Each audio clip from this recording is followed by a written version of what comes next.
So let's recap a little bit, especially with the infant nutrition and talking about lifestyle nutrition, healthy living nutrition through the different life stages. Does energy needs change for mom after she becomes pregnant? Yes. How many extra calories does she need in the first trimester? Little. Zero. Zero, yeah. Yeah. When does it change? Second trimester. Yep. It goes up to about 340 the second trimester and about 450 in that third trimester. Are you expected to gain weight when you're pregnant? Yes. Yes. Yeah. Why should we not? Why should you not intend to lose weight during pregnancy? Because you're going to be gaining baby weight either way. Right, you're going to be, yes, you're going to gain baby weight, 30 pounds. I mean, we looked over a chart how it was all broken down between the fluids and the tissues and all that jazz. So it's roughly about 30 pounds just in baby alone. And when we talk about healthy development, restricting our calories in the foods we eat does not support good fetal development, which is why we don't. Now, if you lose weight because you want a healthy pregnancy and you change the way that you're eating and your physical activity, that's different, right? That's different than restricting those things to lose weight when we're pregnant. We definitely don't want to do that. What's the best way to provide nutrition for the baby? Breastfeeding. Breastfeeding, absolutely. Is formula feeding a good second choice? Yes. Absolutely.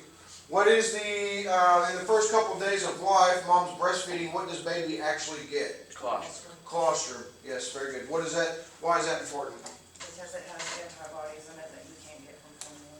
Very good, Meredith. Yes, it passes on antibodies. It also helps coat babies' throat and stomach so that they can help process, protects the inner linings of the organs and whatnot as they get older. This may be a question I'll have to double check, but in the first 4 to 6 months, there's 2 milestones in the first year of life. The first one is to double their birth weight by the time they're 6 months old. The second one is to triple their birth weight by the time they're a year. As we continue to move forward, whether you're using breast milk or formula feeding, when we talk about breast milk,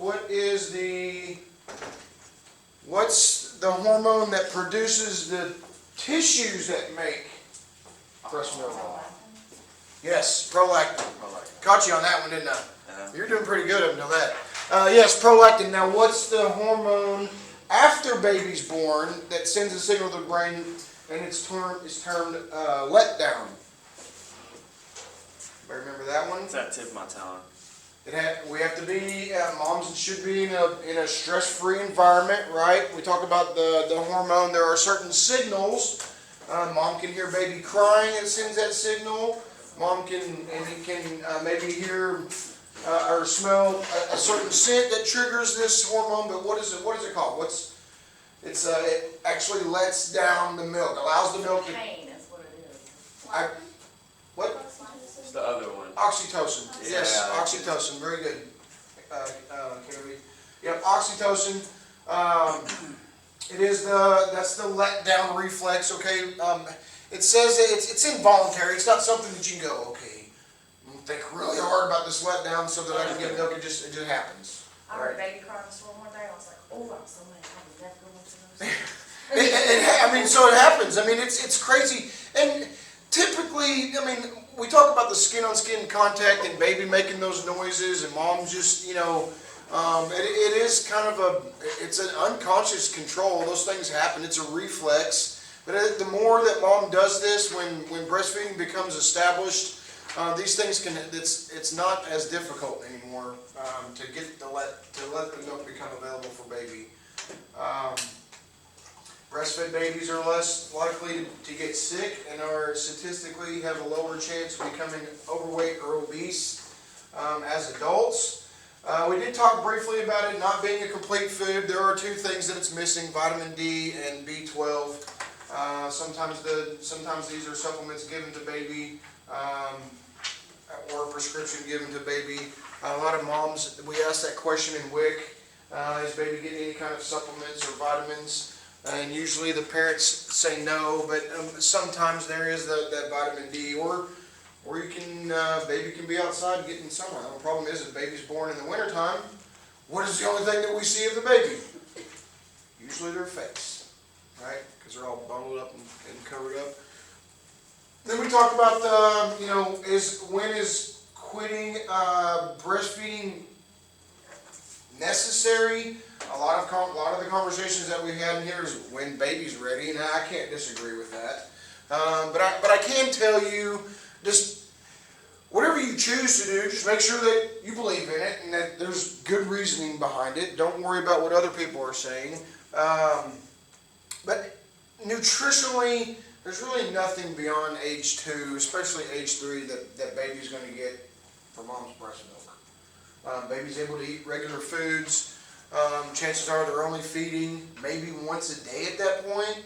I imagine. I would imagine it's less because they're eating more food. But infant formula is a good second choice. We did talk about that briefly. What's the difference between formula and breast milk? Other than formula is synthetic. It doesn't have added nutrients.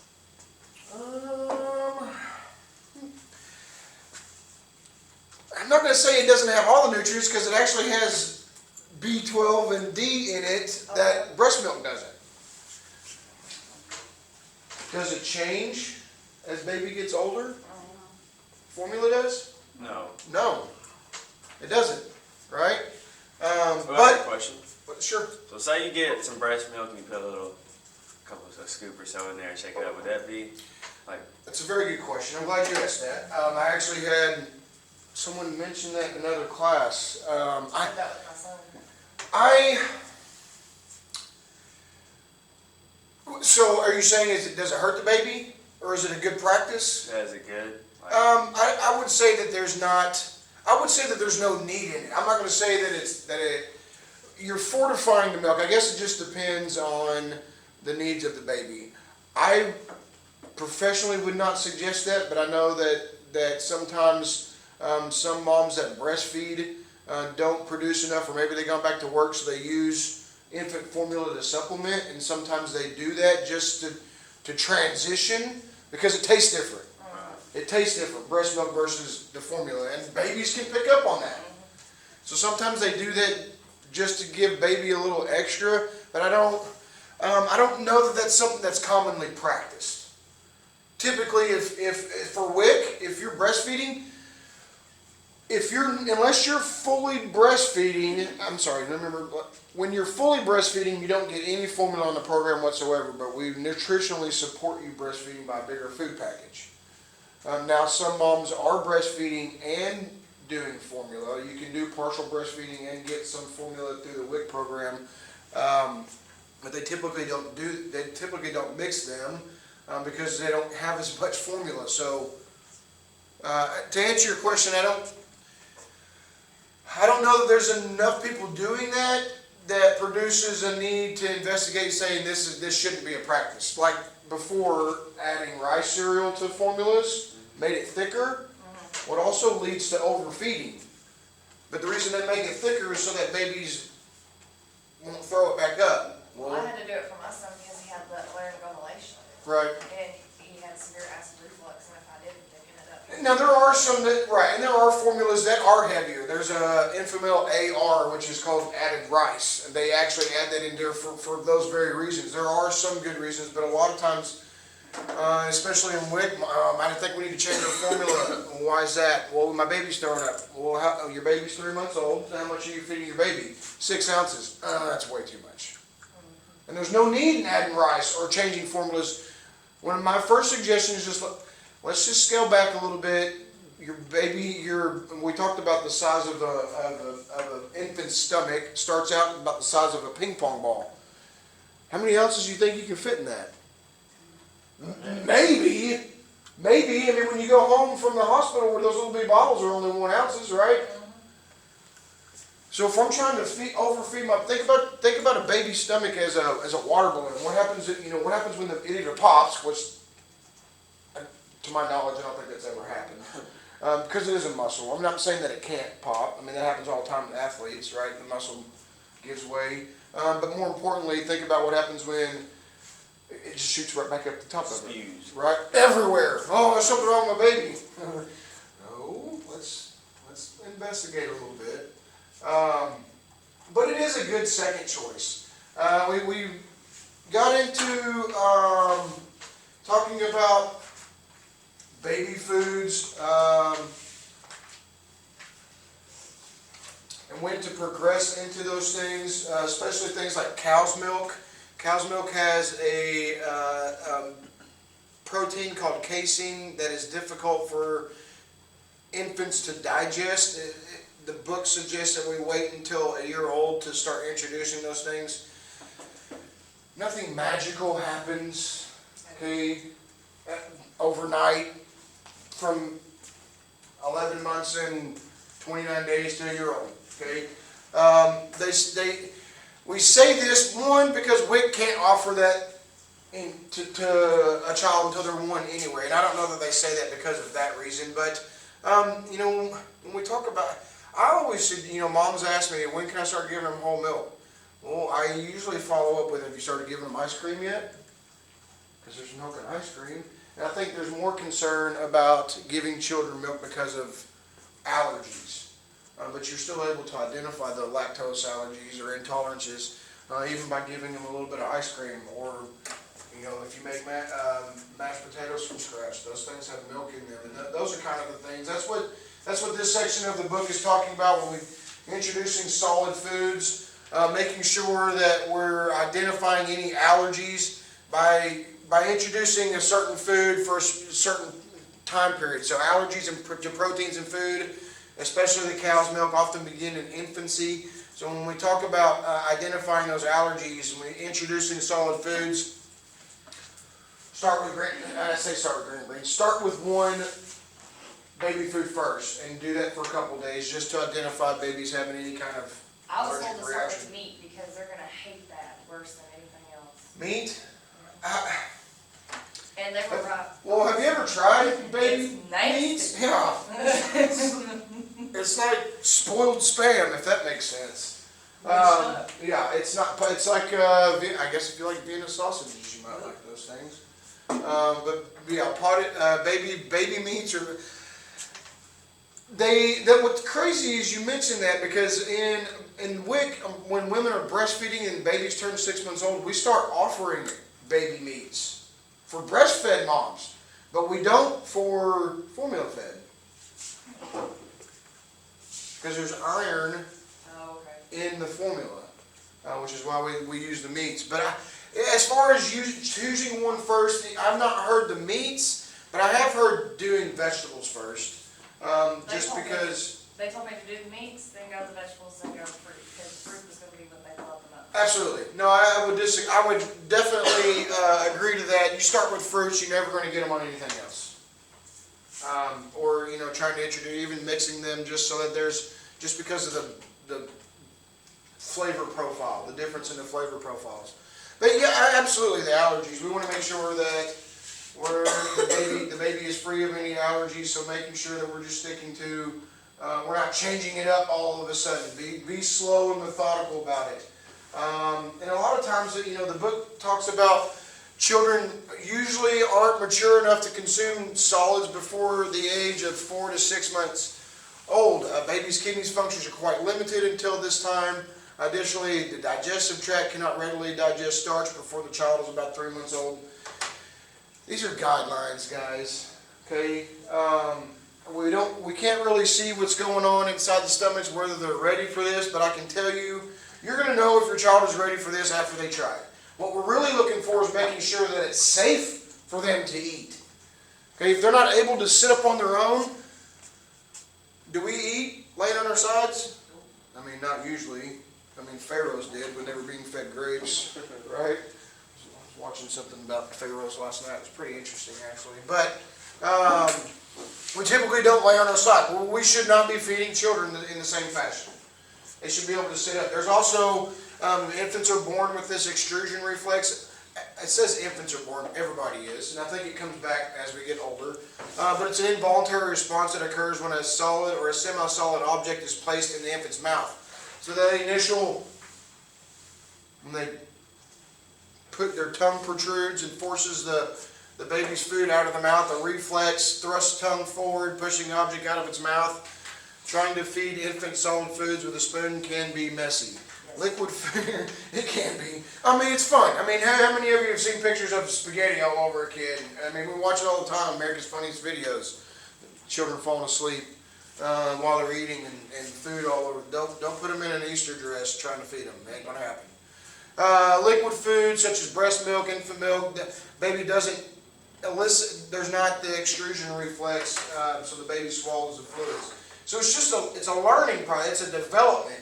We're teaching the child, in a sense, to eat solid foods. Okay, it's the development.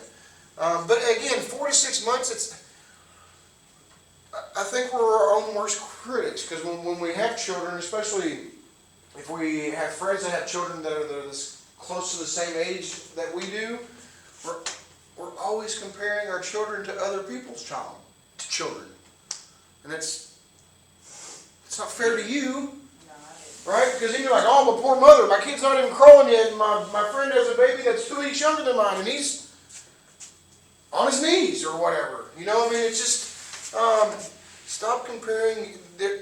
We don't get instruction manuals. Well, yeah, exactly. And that's what I told kids one time, because I made them mad about something. I don't remember what it was, because I do it a lot, apparently. But I was like, look, y'all didn't come with an instruction manual. Nobody told me what to do. There's no parenting for dummies. Like, I'm doing what I can, you know? Yeah, we're so self-critical because we measure our child's development based upon other children the same age. Well, I think too, in a way, it also impacts a mom on when she takes her child for the Baby checkup. Because they're putting you in a category on that too. No, exactly. I was just, we're being taught to compare our child to other children, right? I mean, and it makes sense why we're doing this. But when we talk, those are just more about growth. That's not the same thing as development. Okay, and I want that to be clear. But looking for signs. Signs indicate that baby is ready physically to eat solid foods. Okay, it's less likely when they're less likely to choke. Weaning is a gradual process of shifting an infant from breastfeeding into bottle feeding to drinking from a cup and eating solid foods. I had a student in one of the other classes ask me about self-weaning, babies weaning themselves. Whether it's from breast milk into solid foods or however that works, the student was, how do you feel about that? And baby-led weaning. And I think it's great. I mean, I think it makes it easier because whether the baby knows it or not, and it makes your job easier because then you're not, if the baby's wanting to do it, makes sense. But it was also, and we're talking about solid foods because sometimes babies don't eat the baby foods. Sometimes they, especially as they're, especially if it's your second child, right? We're sitting down there, they're in a high chair at the table, and everybody else is eating. The baby sees the older sibling eating foods like everybody else, and the baby's like, "What is this? What is this?" Right? Excuse me, what did I do? So they start reaching for these other foods, and then we're like, "Okay, well, this makes it easier because I can't eat if I'm feeding baby." Right? Baby wants to eat what I'm eating, so it's interfering with how I'm eating, so we start giving baby foods a little sooner, maybe.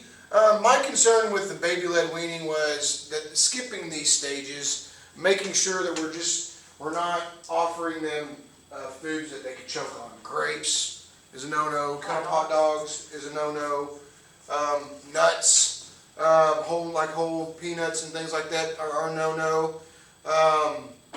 And there's just a lot of different things that we should just be concerned about when we talk about transitioning children from breast milk or formula to solid foods. See, there it is, right? Traditional. Oh, that's nothing. No, really it is nothing. Apparently she doesn't know how to use her spoon yet. Just kidding. I mean, She really didn't know how to use her hands yet either. And here's the other thing too. When we took it out, well, some of it was part of that weaning. Because when we talk about transitioning from pureed foods into the little diced soft foods, stage 3 baby foods, they're chunked. Well, part of it is so that the child motor skills. That's part of it. We don't dump a whole jar out there so they can grab it with their hands, because that's what kids do, right? But when we talk about those little bitty pieces, the part of it is the motor skills of using their fingers to pick the food up and put it in their mouth. This gives you a list of foods not to feed an infant. Honey is one of them, just because of the Clostridium botulinum. And again, they really suggest waiting until after a year old.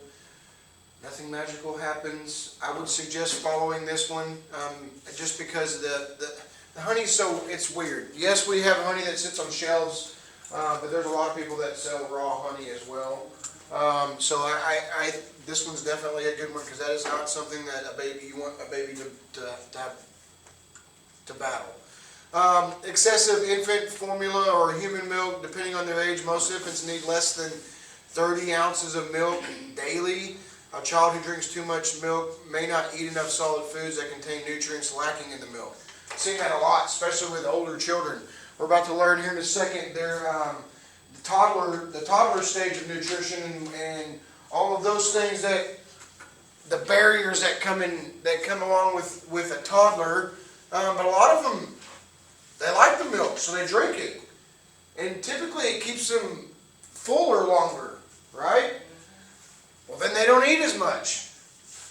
And actually, we know that we can have too much of any one thing. And I think this is a lot of times what do parents do?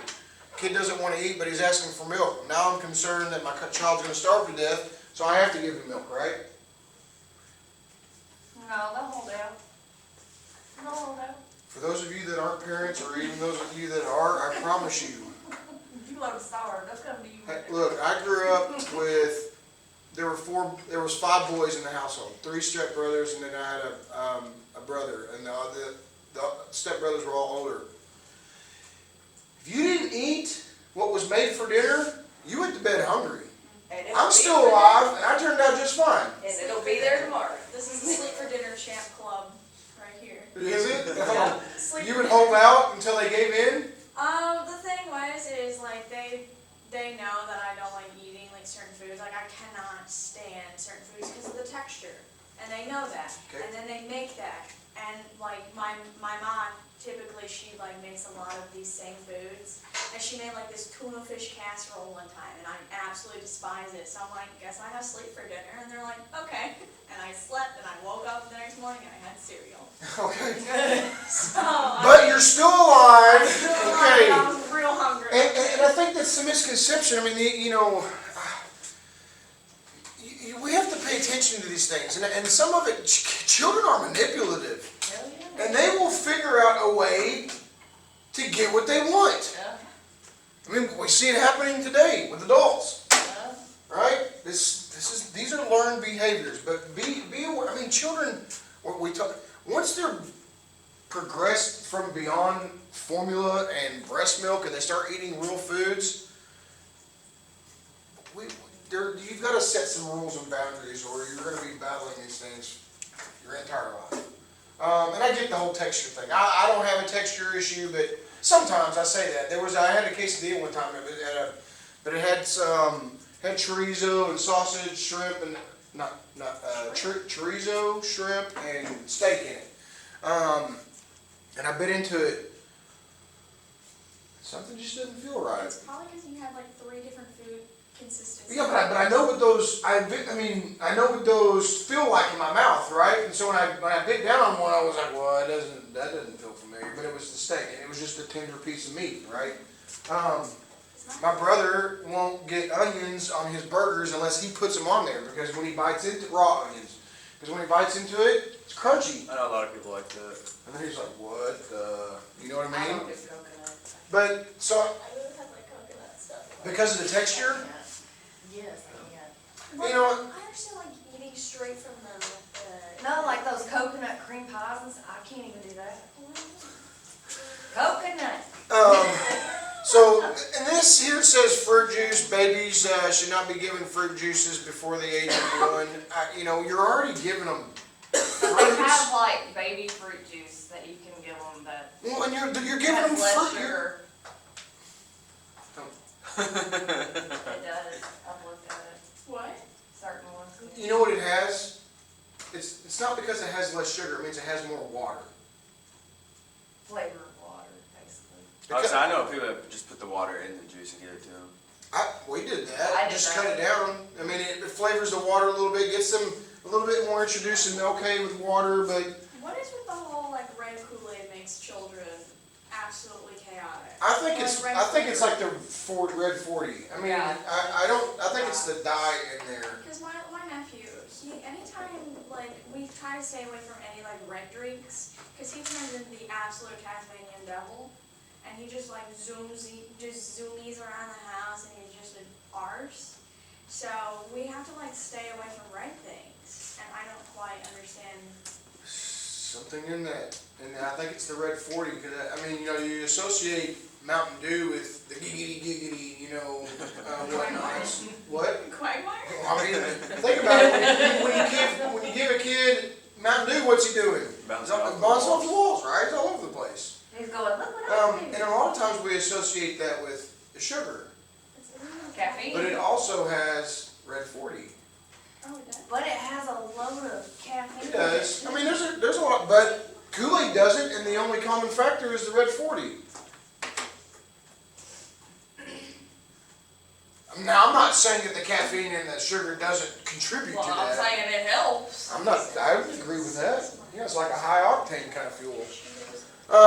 Unpasteurized raw milks or juices. You know, here's WIC. We will always say because of the unpasteurized or juices, they do can contain. Oh my gosh, can contain viruses and bacteria.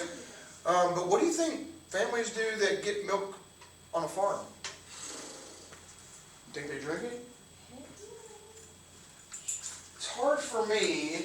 It's hard for me to say, especially after the year of 1. You know, after they turn a year old, it's hard for me to tell moms or dads not to give their child at least a little bit of this, some that they're able to, because of the. We talk about good gut microbiota being healthy for us. Not the Unpasteurized that milk. stuff tastes. I'm just saying. And, well, I mean, I think that they just get used to that. Yes, it's higher in fat. Yes, it may contain more bacteria, but it's good bacteria. Okay, it's not. I'm not going to say that there couldn't be something in there that could be detrimental, but I would. After a year old, you know, and goat's milk. It says not to give goat's milk. That was actually an alternate. That was actually an alternate Yeah, in 'cause WIC. if you had somebody that was lactose intolerant, sometimes that was all they could have. Yeah. Baby bottle carries, real quick, like on this one. This happens, we call it dental carries. Because what happens is children are laid down in their cribs with a bottle of milk or juice in it, and overnight, periodically, this won't happen one time, like I get my cot. I mean, this isn't going to happen overnight in one night, but multiple nights of juice and milk being in their bottle while they're sleeping, the sugars just sit on their teeth and rot. Here's kind of the situation. Those are baby teeth, so they're going to fall out, right? No concern? This bacteria, this rotting, can actually creep up into, and children can lose their permanent teeth before they ever surface. Do they not even attempt to like brush them? Like, how does this? Well, Did can you like brush brushing your them before they teeth go when to you bed. were 1 or 2 years old? Well, that's when you do like a dog with like grapes in their mouth. Like do that. But you can brush their teeth before they go to bed, and if you're still Yeah, doing if like that they're over time, sleepy, it's still they'll gonna probably do it. you'll be like, well, I'm brushing your teeth. My suggestion with this is to never start laying them down with a bottle with juice or milk in it. Start putting water in it. You want it. How important is it for you to transition off the bottle into a cup? Well, at night, if they're used to having water in their bottle, it makes it much easier for you to transition from a bottle to a cup. Would it be Because smarter just to like instead of giving your child like juice Well, no, because we think about, not always give them water, I because, think good more often than not, they get water than they would something else, like water and milk or something. water, well, the whole point of this is just at night, when they're sleeping, because it sits on it, they're not, you know what I mean, they're just sitting there. Plus, would you drink the milk the next morning if it's been Hell sitting no. in there all night? I'm not giving milk at night. That's what that's from, that and juice. Be aware of that. Could be pretty, Nice. and now we're asking kids to eat fresh fruits and vegetables and they don't even have any teeth. Right? Oh, we still got plenty of time. Okay, moving forward. Preschool years.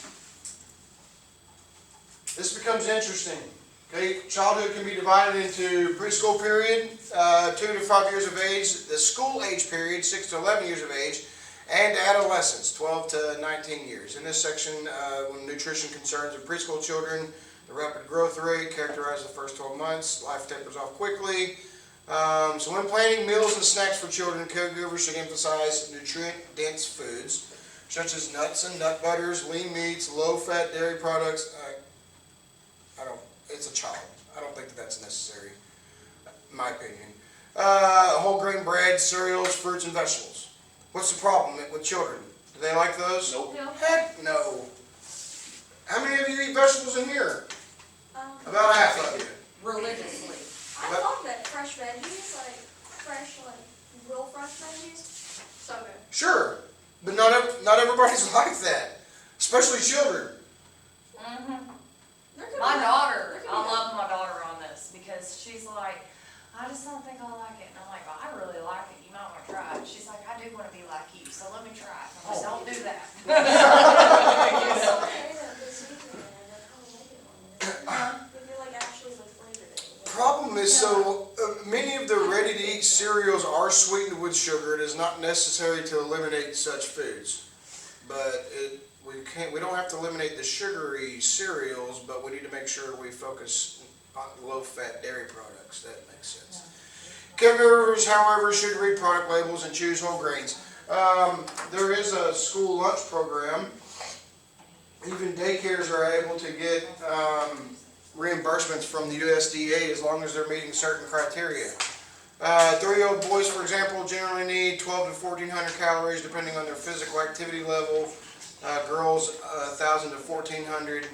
I will not need you to remember that, but definitely less than ours. Okay, so we expect them to eat. You know, they should be eating definitely half of our portions, but problem is probably a lot less than half, considering that we eat more than we should. Okay, so the veggie thing, something you can get away with until your kids can learn to read.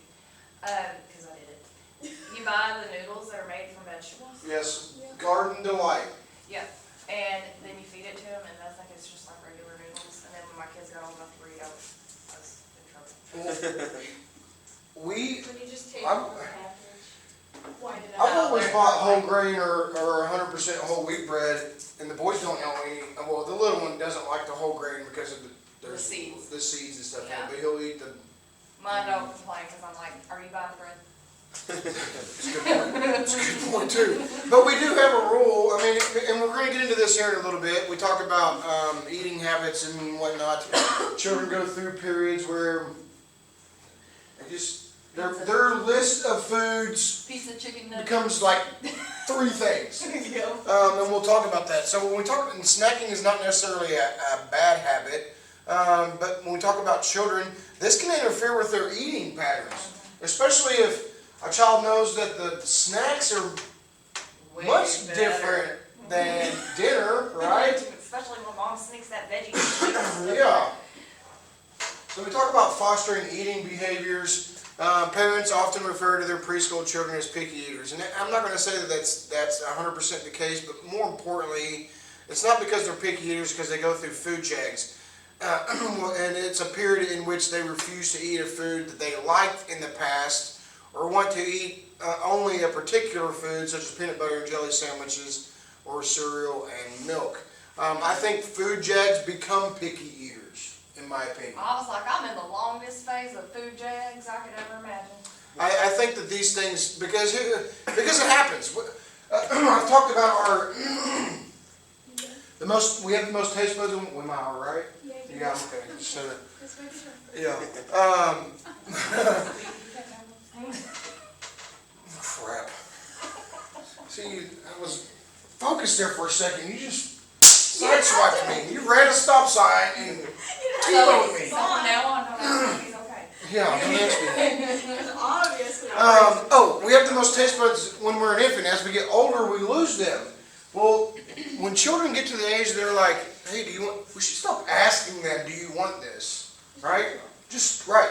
At home, the little one, for example, I didn't have a problem with the oldest. He was really around me when I was working in kitchens and whatnot. The only thing that he really didn't like growing up was green peppers. Outside of that, I could get him pretty much to eat whatever I cooked. And the little one likes my eating as well, but when he was younger, 2 years old, he would eat everybody's broccoli. Everybody. Didn't matter. Everybody's broccoli. Fast forward a year and a half later, wouldn't touch it. Taste buds are changing. Okay? Taste buds are changing up here. And they're not becoming they're picky eaters, but they're just physiologically they're going through changes. So one of the things that we practice in the house, knowing that these things happen, you used to eat not just foods that he used to eat, but if I put something on your plate and I know that you're going to be skeptical about it, one bite is all I'm asking for. I'm not asking for you to build me a tree house at the age of 10 or a boat or change the brakes of a car. I have done that with my son. My son acts like I'm trying to kill him for fun. That goes. And he gags, and he would like almost make himself puke every single time. And I'm like, look, you're being a little dramatic. Just check. We gave my nephew cottage cheese for the first time because I was eating it and I had like pepper in it because it's really good. And he was like, I want some. So I'm like, alrighty then. I've never seen that child try to scrape something off his like taste buds So quick. fast. He was like, he like ran away and got water and I'm like, listen, your choice. But no, good. Be like, but we should be encouraging those things, right? Because we know that these things are going to happen. We know that they're going to refuse certain foods, whether they used to eat them or not, and they're going to gravitate to foods that they know that they like, and they will hold out for them. Yes. They will hold out for them. There's no doubt about that. As long as they eat. But at the end of the day, they should avoid nagging, forcing, and bribing children to eat. The only thing that I did the same thing, though, Meredith. I'm like, why are you like you're making this so much worse? You're over here. And I'm like, cut it You're out. like, look, you ain't died. They sat there until they took one bite. Everybody else got up from the table. We're all getting ready, watching TV. We are the parent, okay? We are the parent. Eating vegetables is not going to kill you, and for some reason, children think it is. It's like He's got better though. He loves mashed potatoes and meat now. So. Well, and we hide foods sometimes, but many children, especially preschool children, resist eating new foods. Texture, appearance, texture, all those things. The idea of eating vegetables may become more appealing when children help grow, select, or prepare fresh produce. There's a lot of farm-to-table initiatives for schools that engage with young children in gardens and whatnot, and the children become more involved. And usually one of those suggestions that I give to parents that are struggling with their kids eating, pick a vegetable that you know that they like, and then pick something else and say, these are your choices. It still allows them to be in control. They still have an option of something that they know that they like to eat, but then there's also that other option out there. Because here's what, at the end of the day, does anybody expect you as a parent to make a completely different meal for your child versus everybody else because that person won't eat whatever it is you're making? No. Don't put yourself in that situation. Everybody, we're going to go out to eat it wherever. Oh, Jimmy in the back doesn't like that, so we're going to swing by McDonald's. Jimmy's destiny. That's you? That's him? My parents don't care, listen. They're like, sucks to suck, there's ramen in the house. Okay. I will say for the longest, my son, he did pretend like he liked like spinach because of Popeye the Sailor Man. I don't eat pizza, so every time they get Same. pizza, I get something else. Yeah, same. Chicken or McDonald's. So they will go out of their way to make sure that you get what you want. My parents don't. Like holidays and stuff, my family will make a whole separate dish for me. What's it like having That's parents too that much damn care? work. Picky eaters. Like my grandpa and everything. Like if it has onions or Do they anything love in you it, they'll that make much? a whole like separate dish and set it up, just like a tiny dish for me. And set it up. And I don't like well, cheese but on my burger. they're not making something completely separate. They're just leaving certain, because what they probably do is, oh, I'm in the process of making this. Oh, I know that Shelby doesn't like onions, so I'm going to take some of this out before I add the onions, Now, I right? will do that, but I can get behind that. Okay, I think I could. That's not cooking something completely separate. Well, that's like if I was at my grandpa's house or something and they were making something that I didn't like, they'd be like, "Oh, you want some mac and cheese or something?" But we do it all the time. Make I us mean, mac and cheese. we do it. Really, we do it all the time. Because thinking about, oh, we're doing hamburgers or whatnot. Well, so and so doesn't make, so we'll make some chicken tenders or something for the kids, yeah. right? Couple. Still do it for me. But I don't think that should be a practice every meal, Anna. just when pizza, right? That's when you have sleep for No, I don't like water. I don't like bacon either. college sleep. Oh. No, In that book, the atmosphere, social atmosphere should make meal times enjoyable can make meal times either enjoyable or unbearable, which in turn influences a child's desire to eat. The book says that we shouldn't be saying, you'll just sit there until you clean your plate. That's a little bit different. Remember we talked about that? How many of us, and I asked this too, how many of you have ever pushed a plate away with food still on it? Does it happen very often? Because I don't. Like that's like, You couldn't leave the table unless you finished your food. yeah. You know what that leads to? Depression. Overeating. Overeating. So, No, it's scraping the dogs real quietly. Like. when they're looking, like, who's at the door?